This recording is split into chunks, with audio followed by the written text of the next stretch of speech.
Comment pourrait-il être absent de cette émission consacrée à la vie et à l'œuvre des sages de partout? Lui, cette figure éminente de notre sagesse traditionnelle la plus profonde. Lui, c'est Birima Mokhourédié Demba Kholé Fall, alias Kocc Barma, né en 1586 et disparu en l'an 1655. Contemporain du roi Déo Demba du Kayor, Kocc Barma marqua et continue à marquer durablement les esprits. La substance de sa pensée et de son action va sans doute bien au-delà de l'histoire fort connue des 4 touffes de cheveux que seulement on veut bien retenir de lui.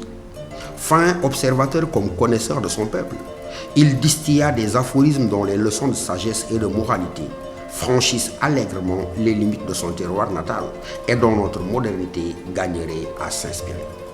Dans notre société sénégalaise que le culte de l'effort, celui-là du travail, a déserté, Kocc enseigne, j'ouvre les guillemets, il n'y a pire façon d'humilier un homme, de le ravaler au rang de bête sauvage et d'esclave que de pourvoir quotidiennement à sa subsistance. Fin de citation.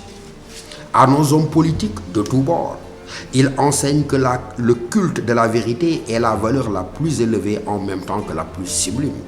Son fameux bourre de boc, ou encore le souverain n'est ni parent, ni proche, ni ami de personne, lui vaudra la condamnation à mort par le roi du Kayor, avant qu'il ne fût sauvé in extremis de la décapitation par l'intercession d'un vieil homme qui fit comprendre au souverain que la mort de Kocc Barma serait un préjudice irréparable, une perte grave pour toute la communauté, laquelle n'avait de cesse de s'abreuver au puits intarissable de sagesse que représentait Birima Mokhourédié Demba Kholé Fall.